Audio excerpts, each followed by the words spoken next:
A gente magicamente acordou e falou: olha, o padrão de beleza é ser hiper magro. Não, gente, isso foi algo construído pela indústria. Olá, terráqueos! Meu nome é Luna, eu sou nutricionista e comunicadora popular e hoje a gente vai reagir a um corte do tio João lá no Vertigem Podcast, falando sobre a volta do padrão de extrema magreza. E como esse assunto é algo que eu gosto muito de falar, eu quis trazer esse react aqui pra gente fazer juntos. Mas antes eu queria pedir para você deixar aquele like, se inscrever no canal, ativar o sininho para não perder nenhum vídeo novo. E se você gosta do meu trabalho, pode contribuir financeiramente para a gente continuar aqui no canal. Aqui na tela tem o Pix, também tem aqui na descrição o link do meu Apoia-se, Camarada Luna, ou você pode se tornar membro aqui do canal para ter acesso aos conteúdos exclusivos da área de membros. Bora lá? Próxima mensagem vem de Luguti.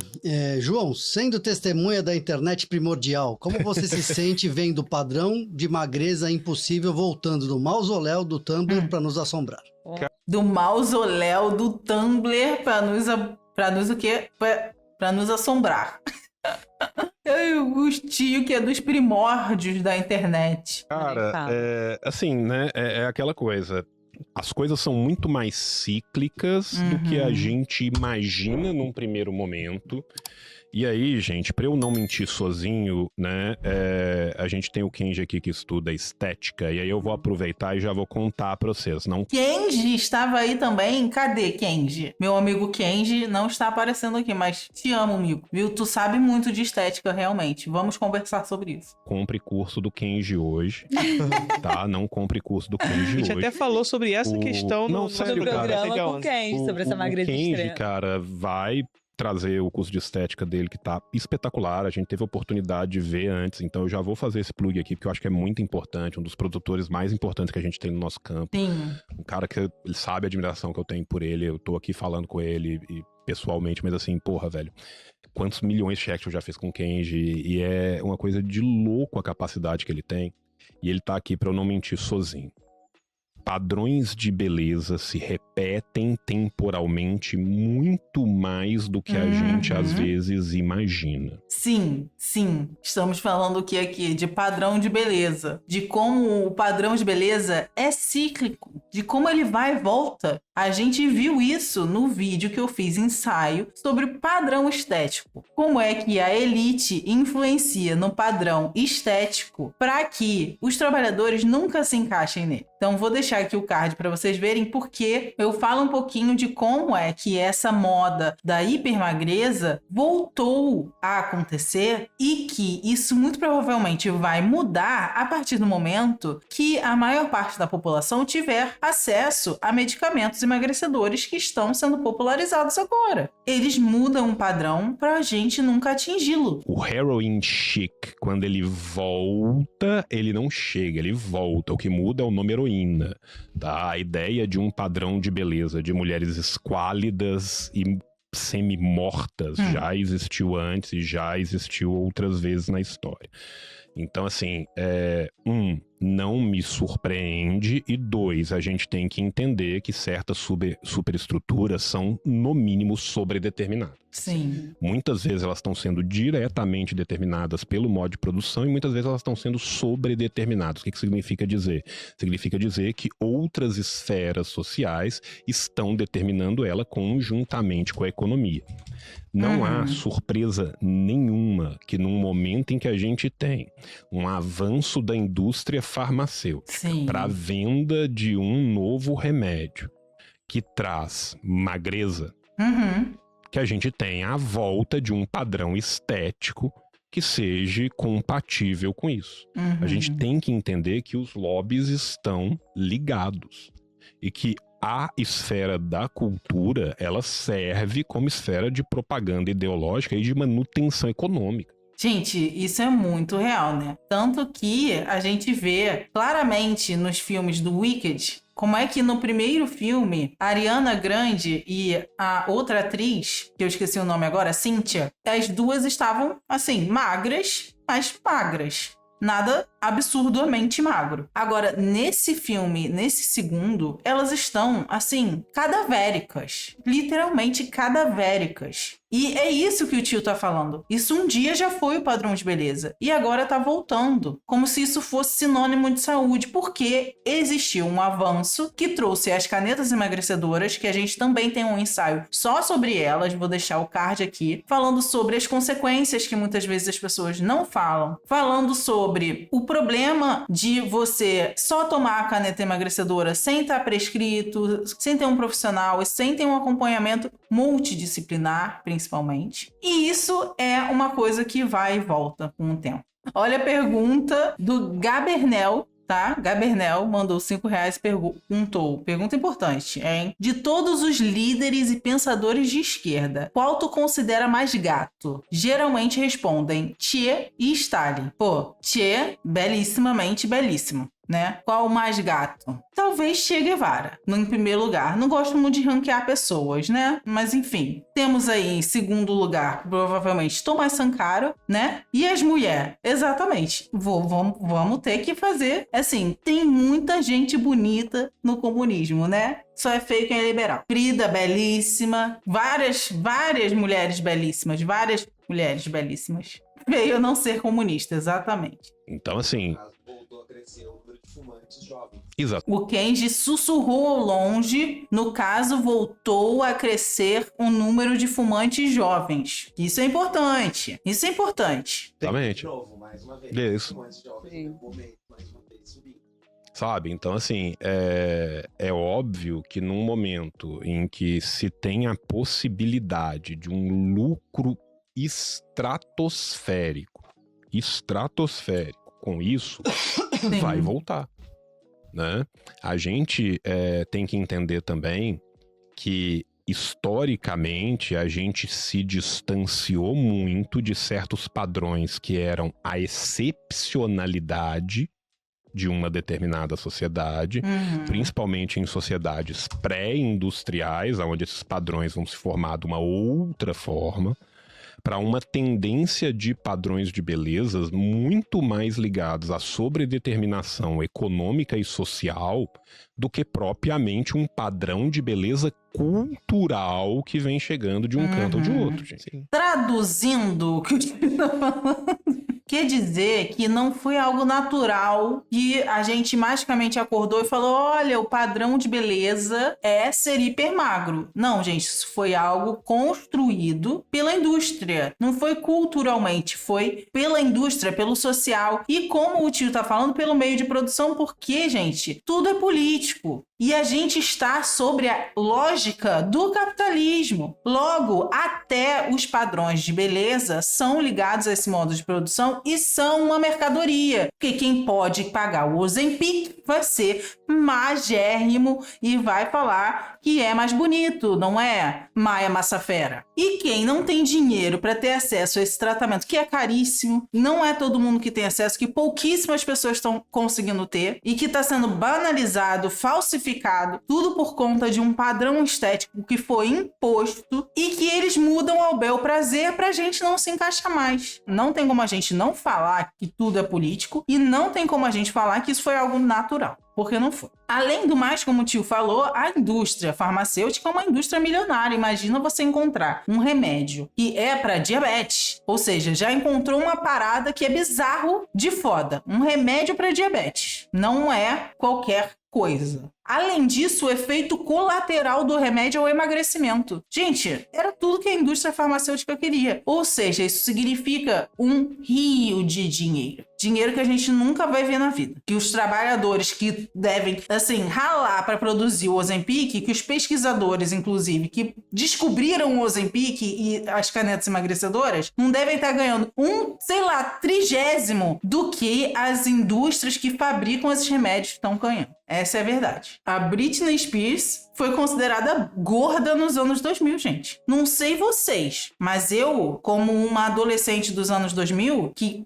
nasci nos anos 90, no início dos anos 90, cresci com as pessoas falando que Britney era gorda, Priscila Fantin era gorda, a Samara Filippo era gorda. O padrão era hipermagreza. E todo mundo que era um pouquinho além disso era dito como feio e gordinha. Aceite o seu corpo como ele é. E agora, a gente tinha tido um movimento de body positive. A gente tinha tido um movimento das pessoas não se encaixarem nesse padrão. E tá voltando novamente o padrão da hipermagreza. Como essa ciclicidade que o tio tá falando. Sabe? Então, assim, não é à toa que o nosso Natal é o Natal que ele é.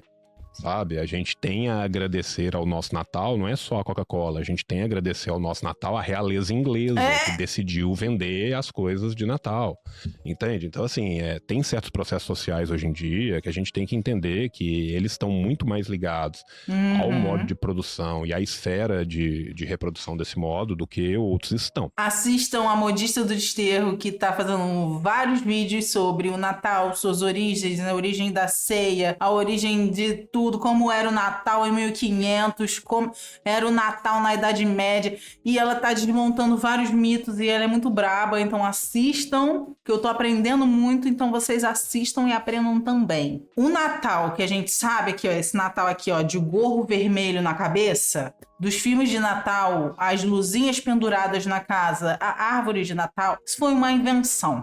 Uma invenção pra gente, inclusive, gastar nossos dinheiros com a árvore de Natal, com o enfeite de Natal, com o presente de Natal, com a comida de Natal, com a roupa de Natal. Gente, o dinheiro que essa festa move é brincadeira. Então, para mim, não é nenhuma surpresa. E a gente tem que entender que isso tem tanto um viés de um lado quanto do outro, que é o seguinte: não é simplesmente o fato da gente ter toda uma indústria que está permitindo esse emagrecimento rápido.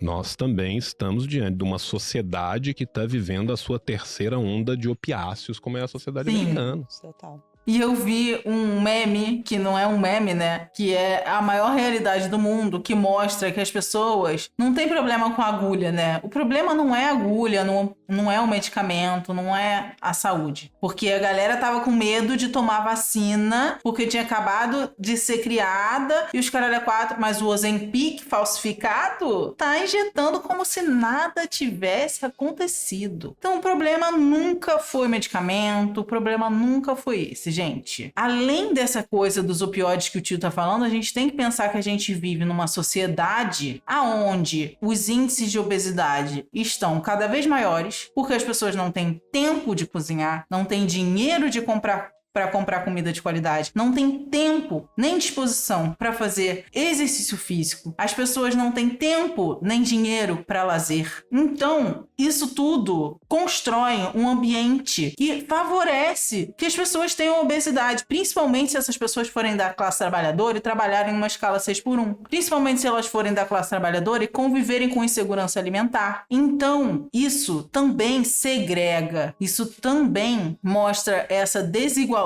social e faz com que essa onda do padrão de hipermagreza e das canetas emagrecedoras esteja sendo assim tão grande como a gente está vendo agora. Esse Dr. Atkins, meu Deus do céu, sério. Socorro Deus, Dr. Atkins e o outro lá, ai gente, esqueci, um outro filho da puta lá do vídeo da manteiga, que vocês não viram também, o ensaio da manteiga e da margarina, tem um outro cientista filho da puta europeu ou inglês ou estadunidense, foda-se, um outro homem branco, cis, hétero, né? Que também falava um monte de merda, gente. É sempre um homem branco hétero falando merda. Mensagem subliminar: quem não entendeu, entendeu. Quem entende... Aliás, quem entende... É isso. Se entendeu, entendeu. Então a gente tem um outro fator de fundo aqui também que traz isso como também uma forma de mitigar certos problemas sociais sem tratá-los. É a solução rápida. É uma solução rápida. Então, assim... Você não vai tratar a obesidade. Você vai... não me surpreende que a gente esteja diante disso, cara. E é muito difícil, é muito pesado. E, assim, é mais pesado ainda para as mulheres. Né? Se você pegar qualquer uma das pesquisas que já foi feita, então você tem pesquisa brasileira, você tem pesquisa americana, você tem pesquisa europeia, de quanto uma mulher, em média, gasta de porcentagem do seu salário com produtos cosméticos, dermocosméticos, com manutenção né, daquilo que a gente, como sociedade, tolera enquanto padrões mínimos, Sim. né, é uma pressão social infinitamente maior. Mais fundo, assim, né? não só mulheres, mas mulheres mães. Uhum. Eu até fiz um vídeo, já tem um bom tempo, mas que tava sendo super valorizado o corpo masculino do pai, Uhum. né? Que era sexy, aquele homem que tem a barriguinha, que não sei o quê. Corpinho de pai, né? O famoso corpinho de pai. Mas em nenhum momento, e muito pelo contrário, vem sempre na pressão estética o corpo da mulher mãe, entendeu? Que ela sofre aquela pressão de, caramba, você acabou de ter filho, mas aí o seu peito que tá cheio de leite, Uhum. você tá amamentando, mas ele tá caído. E digo mais, mulheres pretas são as que mais sofrem com isso tudo. Por quê? São as que mais sofrem também com a desigualdade social. E são as que muitas vezes se alimentam pior para darem comidas melhores para os seus filhos, ou vivem em situação entre a fome e a obesidade porque só conseguem comer e se alimentar de alimentos ultraprocessados, vivem em regiões de desertos e pântanos alimentares. Então o capitalismo nos empurra para uma situação de insegurança alimentar ou obesidade, mas nos impõe ao mesmo tempo um padrão hipermagro. Olha as contradições, né? E para mulheres mães, né, como a Bruna tá falando, isso aí ainda é mais ainda agravado. E o papel da masculinidade é sempre falar que o homem tá incrível, maravilhoso. Se a mulher saiu de casa sem os filhos, cadê, né? Cadê a criança? E agora, né, no Valeu Natalina, que a gente tá em época, né, de Natal, né, de festas de final de ano, a gente tá muito acostumado a ver uma situação que são todas as mulheres trabalhando, fazendo comida, limpando a casa, cuidando dos presentes, lavando a louça, cuidando das crianças. E os homens estão sempre o quê? Conversando, batendo papo, comendo, se divertindo, enquanto as mulheres estão trabalhando. Eu ficava extremamente irritada que aqui no meu bairro tem uma festa de Natal que é sempre no dia 24 de dezembro. E aí, eu sempre pensava desde pequenininha, olha, essa festa tá cheia de macho. Porque é um bando de macho, porque as mulheres estão todas em casa cuidando da festa de Natal, para eles chegarem tudo manco, assado em casa e ainda quererem, né, ou fazerem violências e tudo mais. Então, o machismo está em todas as coisas e o capitalismo é quem gera essas opressões todas. A sua barriga que não volta pro lugar. As mulheres, elas já saem da maternidade se olhando no espelho. Primeiro que a gente já não se reconhece como aquelas mulheres que éramos antes de ser mãe, porque a maternidade, ela faz isso. É uma questão não só fisiológica, né? Tem toda uma questão química. Sim, que altera não, no nosso hormonal, cérebro, hormonal. completamente. Mas a sociedade já impõe pra gente que a gente precisa voltar numa velocidade absurda. Eu, depois que eu tive filho, eu voltei a me reencontrar, a me sentir digna de voltar a me cuidar depois de 5 anos. Uhum. Porque até então eu estava me preocupando em manter uma criança viva. Sim. Manter uma criança viva dentro de uma sociedade maluca que a gente vive. Não, Então, e outra ali coisa, hoje, né? com Tipo 5 assim, um anos dos que eu consigo trabalhos voltar. dos pais é não permitir que a criança se mate, por mais que ela tente o tempo inteiro. O tempo todo. É isso. Mas é uma pressão que não cai pra cima dos homens também. Não, É única e exclusiva não. das Não cai mesmo. mulheres. Gente, não cai mesmo. Sim. No Instagram, a Kardashian alugando barriga.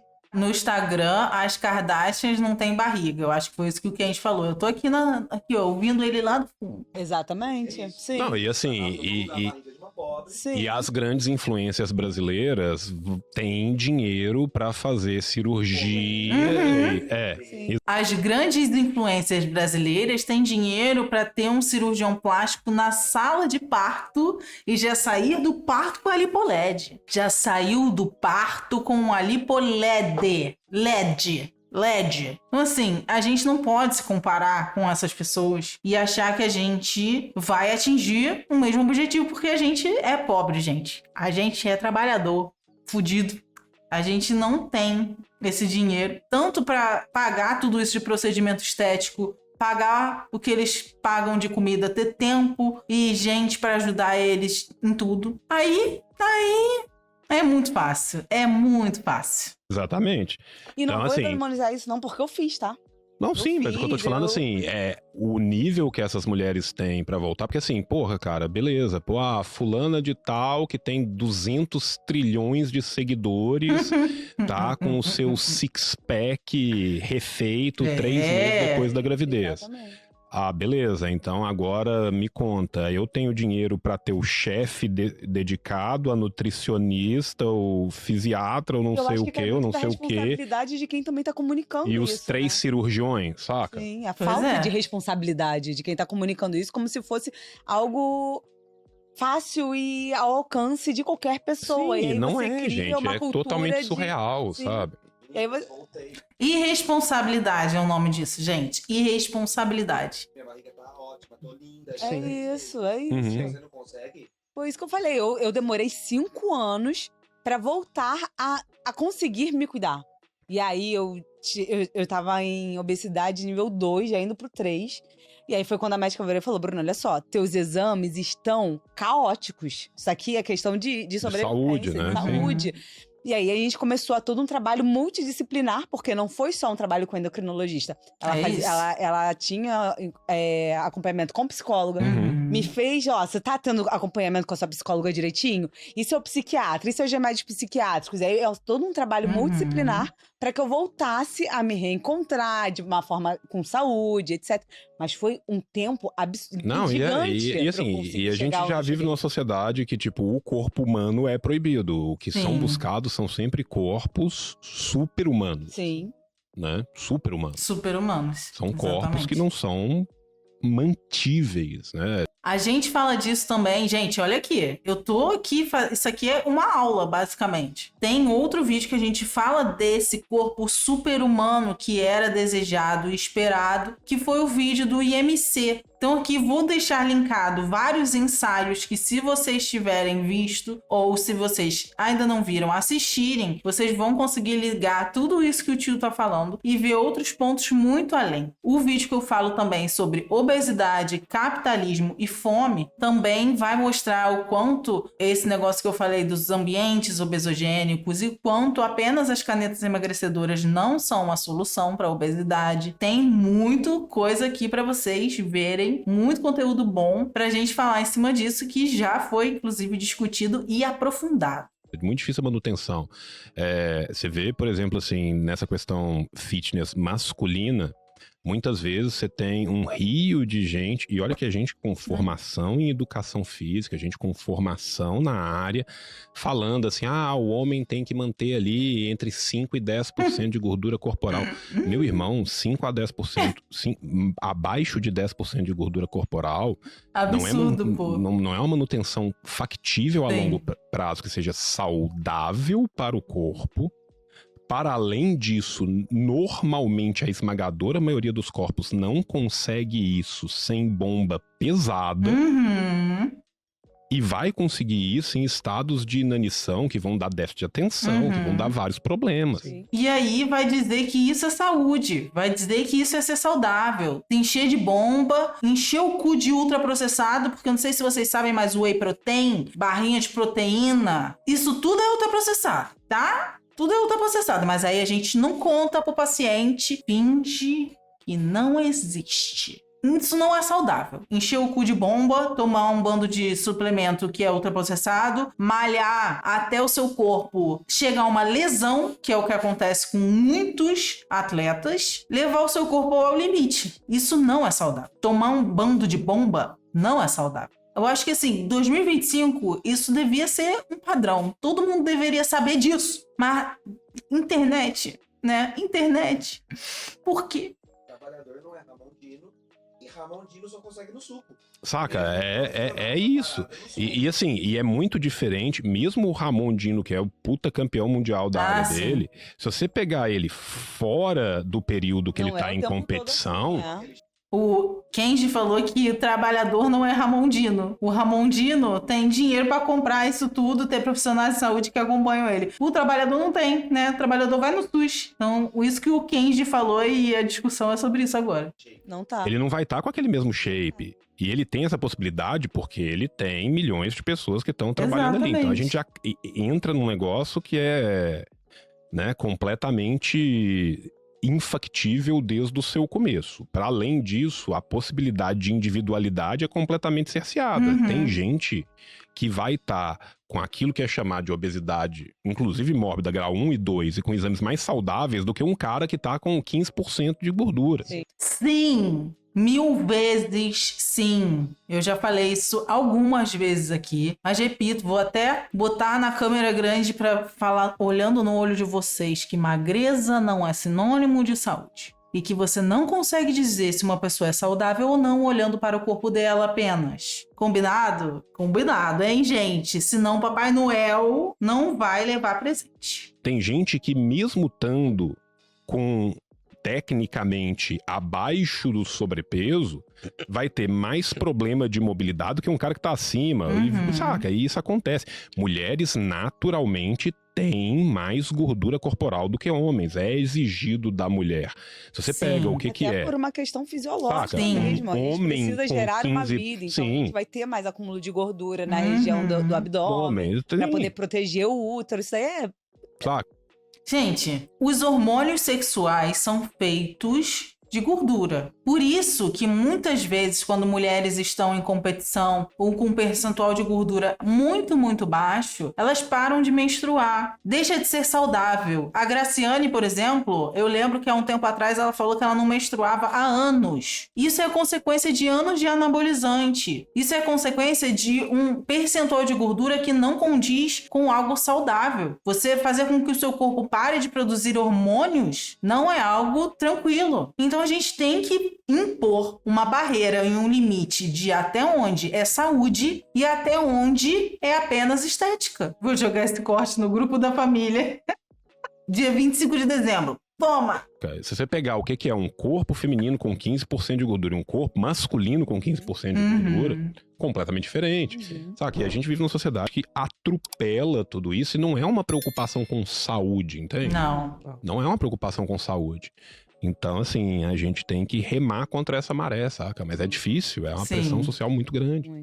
É, gente, como eu falei, a gente tem vários vídeos de ensaio aqui no canal destrinchando cada uma dessas coisas. Mas eu acho importante a gente entender que a obesidade é uma condição multifatorial, que o ambiente influencia absurdamente, e que a gente não resolve com caneta, com remédio que vai ser um band-aid e não uma solução. A gente já discutiu isso várias vezes. E o padrão de beleza está acompanhando essas tendências e ele não é ditado por nós trabalhadores, e sim pela burguesia. Mais uma vez, o capitalismo mostrando que ele tem tentáculos em todos os lugares, né? Então, assim, sejam felizes, é Natal, comam o que vocês quiserem, aproveitem este momento com a família de vocês. O que importa não é o que você vai fazer na ceia de Natal e no Ano Novo. O que importa é como foi a sua alimentação durante o resto dos 364 dias do ano. 363, sem contar esses dois, né? Então é isso que vai importar. Vocês são trabalhadores. A gente, infelizmente, não vai ter a melhor qualidade de vida, mas isso vai acontecer quando a gente tiver a Revolução Brasileira, que vai ser o quê? O meu pedido pro Papai Noel, que não existe. Não vai ser pedido nenhum, né? A gente tá lutando pra isso. É isso, bom Natal pra vocês. E já deixem um like, se inscrevam no canal, ativem o sininho pra não perder nenhum conteúdo novo. Se você gosta do meu trabalho e pode contribuir financeiramente pra este canal continuar, aqui na tela tem o Pix, tem na descrição o link do meu Apoia-se, que é Camarada Luna, ou você pode se tornar membra deste canal para ter acesso a conteúdos exclusivos da área de membros, como leituras radicais, os VODs das lives e vlogs exclusivos. É isso, gente. Beijos e até a vitória.